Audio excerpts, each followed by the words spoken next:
Halo siswa-siswi sekalian, selamat datang di mata pelajaran Matematika Peminatan kelas 12.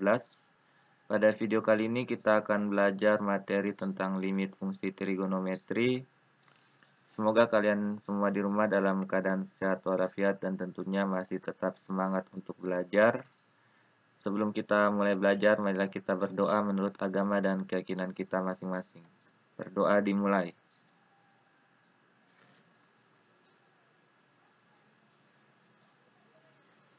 Doa selesai.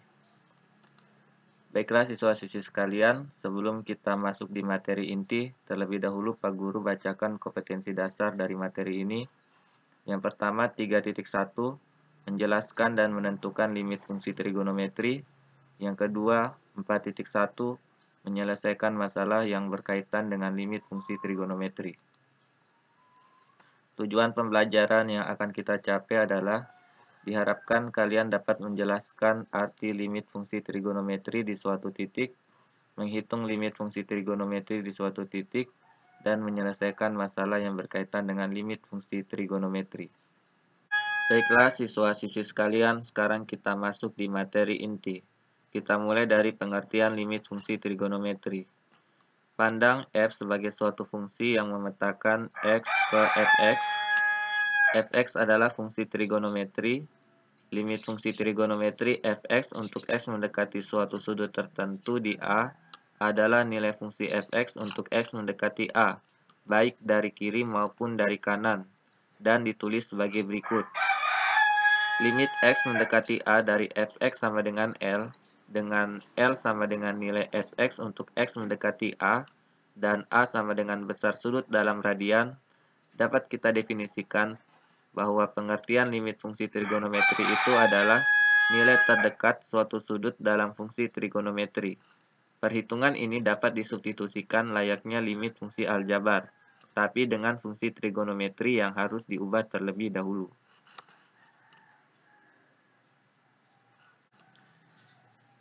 Metode penyelesaian limit fungsi trigonometri ada 4. Yang pertama, metode substitusi langsung.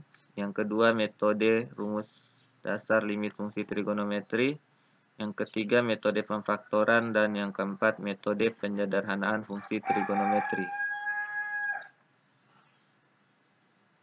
Substitusi langsung dalam menentukan atau menyelesaikan limit fungsi trigonometri sangat mudah, yakni dengan langsung mengganti x dengan angka yang tertera di soal, atau limit x mendekati A dari fx sama dengan fa. Perhatikan contoh soal berikut. Gunakan metode substitusi untuk menentukan nilai limit fungsi trigonometri berikut ini. Nomor 1, limit x mendekati pi per 4 dari sin 2x. Dalam hal ini berarti A-nya bernilai pi per 4. Tinggal kita substitusi saja ke dalam variabel x-nya. Jadi sama dengan sin 2 kali pi per 4 sama dengan sin 2 pi per 4. Nilai pi di sini kalau dalam derajat adalah 180 derajat. Jadi 2 dikali 180 derajat kan sama dengan 360 derajat. Kemudian dibagi 4 hasilnya 90 derajat. Jadi sama dengan sin 90 derajat. Nilai dari sin 90 derajat ini kalau kita perhatikan pada tabel di samping ini sama dengan 1. Maka hasilnya 1.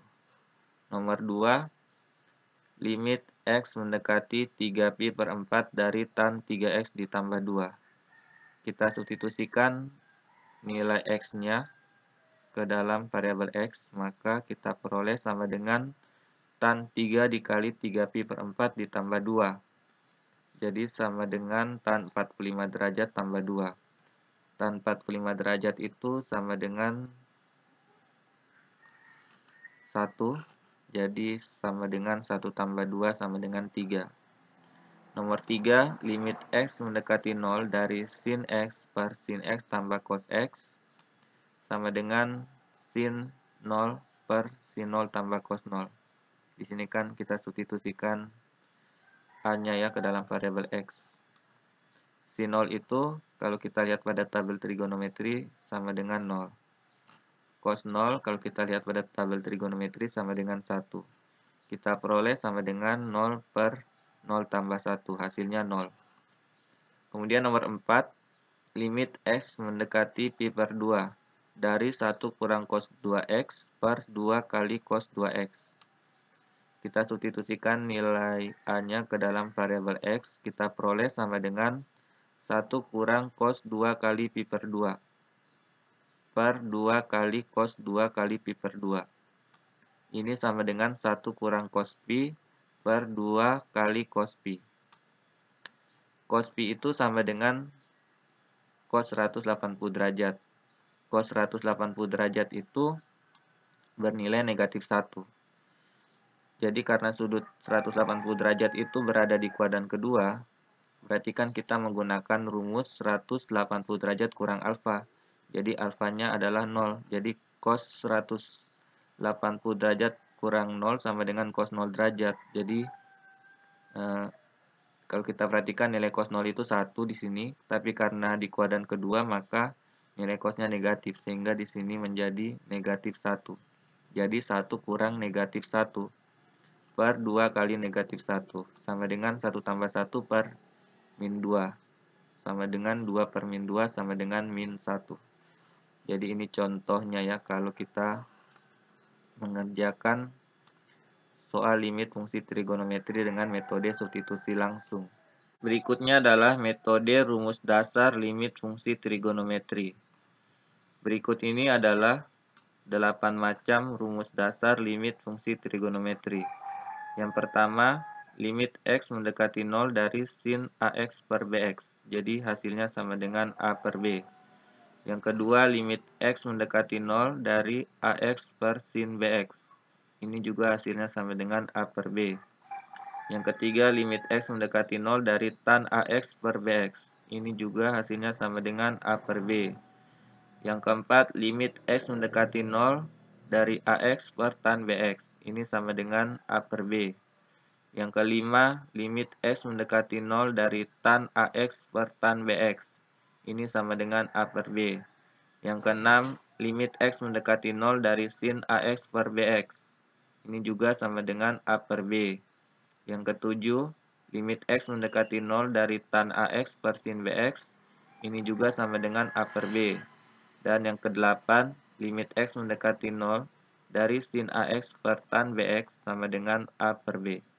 Jadi inilah 8 macam rumus dasar limit fungsi trigonometri. Berikut ini adalah contoh penggunaan rumus dasar limit fungsi trigonometri. Soal nomor 1, limit X mendekati 0 dari sin 2S per 3S. Jadi kalau kita lihat dari bentuknya, ini berarti kita bisa menggunakan rumus dasar limit fungsi trigonometri. Berarti nilai A-nya 2, nilai B-nya 3. Jadi sama dengan 2 per 3. Kemudian yang kedua, limit X mendekati 0 dari 2X per sin 3X. Ini juga kan ada rumus dasarnya. Rumus dasarnya adalah bentuk yang kedua ini. Jadi di sini koefisien dari variabel X kan 2, berarti nilai A. Kemudian di bagian bawah sin 3X. Di sini koefisien dari variabel X-nya sebagai nilai B. Sama dengan 3. Jadi hasilnya sama dengan A per B. Jadi 2 per 3. Kemudian yang ketiga, limit X mendekati 0 dari tan 5S per 3X. Ini juga sama dengan A per B. A-nya kan 5, B-nya 3, jadi sama dengan 5 per 3. Yang keempat, limit X mendekati 0 dari 2X per tan 6X. Jadi sama dengan 2 per 6. Hasilnya sama dengan sepertiga. Ini disederhanakan pembilang dan penyebut. Sama-sama dibagi 2, diperoleh sama dengan 1 per 3. Kemudian yang kelima, limit X mendekati 0 dari tan 2X per tan 5X. Ini juga ada rumus dasarnya. Rumus dasarnya itu adalah yang nomor 5 ini, tan AX per tan BX sama dengan A per B. Atas bawah kan pakai tan ya. Jadi hasilnya sama dengan 2 per 5. Jadi ini adalah contoh kita menyelesaikan soal-soal limit fungsi trigonometri dengan menggunakan rumus dasar limit fungsi trigonometri yang sudah Pak Guru jelaskan. Lain untuk soal-soal limit trigonometri bentuk yang ada tanda operasinya misalnya kurang atau kali di sini. Kita mulai dari soal bentuk yang pertama, limit S mendekati 0 dari tan 5S kurang tan 3S per 3X. Jadi ini bisa kita tulis secara terpisah menjadi limit S mendekati 0 dari tan 5X per 3X dikurang limit S mendekati 0 dari tan 3S per 3X. Jadi masing-masing ini yang saya tunjukkan, ini kan ada rumus dasar dari limit fungsi trigonometrinya ya, kan kalian sudah tahu.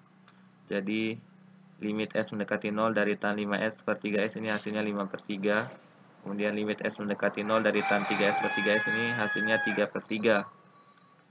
Kemudian 5 per 3 kurang 3 per 3 ini hasilnya sama dengan 2 per 3. Kemudian contoh soal yang kedua, limit S mendekati 0 dari X sin 5S per 3S kali tan 2X.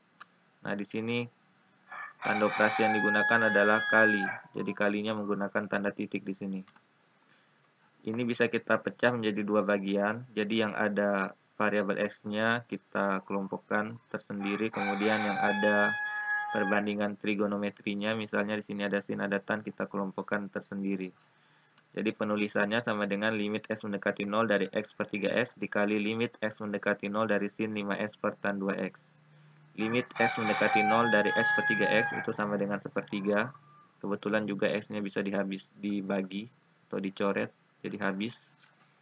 Jadi kan limit S mendekati 0 dari sepertiga. Sepertiga itu adalah sebuah bilangan. Jadi disebut juga konstanta. Jadi limit S mendekati 0 dari sebuah konstanta, hasilnya konstanta itu sendiri. Jadi kalau misalnya limit S mendekati 0 dari 2 ya hasilnya 2. Kalau limit S mendekati 0 dari 3 ya hasilnya 3. Kalau limit S mendekati 0 seperti ini, sepertiga ya hasilnya sepertiga. Seperti itu ya. Kemudian limit S mendekati 0 dari sin 5S per tan 2X. Ini juga ada rumus dasar dari limit fungsi trigonometrinya. Kalian juga sudah tahu kan hasilnya adalah 5 per 2. Jadi sama dengan 5 per 6 ya. Jadi kalau perkalian pecahan itu pembilang dikali pembilang, penyebut dikali penyebut. Contohnya di sini pembilangnya ada 1 dan 5. Kita kalikan hasilnya 5. Kemudian di sini penyebutnya adalah 3 dan 2. Kita kalikan 3 kali 2 sama dengan 6. Jadi hasilnya 5 per 6. Kemudian soal yang ketiga, limit S mendekati 0 dari 2 sin kuadrat 2x per 3x kuadrat.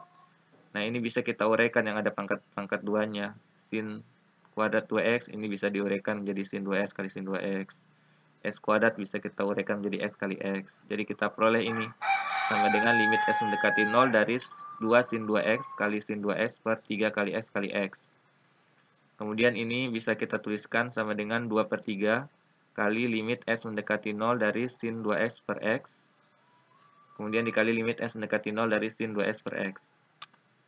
Ini kan ada koefisien ya, ada 2 dan 3 nih koefisien. Jadi ada yang bertindak sebagai pembilang, ada yang sebagai penyebut. Jadi ini kan bentuk pecahannya 2 per 3. Kemudian ini kita bagi 2 lagi. Kalian kalau di sini dibagi 3 ya, ada bentuk yang 2 per 3 ini, kemudian ada yang bentuk sin 2x per x, kemudian sin 2x per x lagi. Ini kan sin 2x per x-nya 2 kali ya. Yang saya tunjuk ini ya, sama yang ini. Nah, jadi masing-masing dituliskan limitnya. Dan ini ada bentuk dasarnya. Sehingga hasilnya sama dengan 2 per 3 kali 2 per 1 kali 2 per 1. Jadi hasilnya sama dengan 8 per 3. Demikianlah siswa-siswi sekalian, penjelasan materi tentang limit fungsi trigonometri. Dan di akhir materi ada rangkuman. Silakan kalian baca sendiri rangkumannya. Kemudian sebagai bahan latihan di rumah, silakan kerjakan soal latihan ini. Nanti kalau kalian sudah selesai, kalian kirim jawabannya di link kumpul tugas yang sudah disediakan di Google Classroom. Atas perhatiannya saya ucapkan terima kasih, mohon maaf jika ada kata-kata yang salah, dan sampai jumpa lagi di video pembelajaran yang selanjutnya.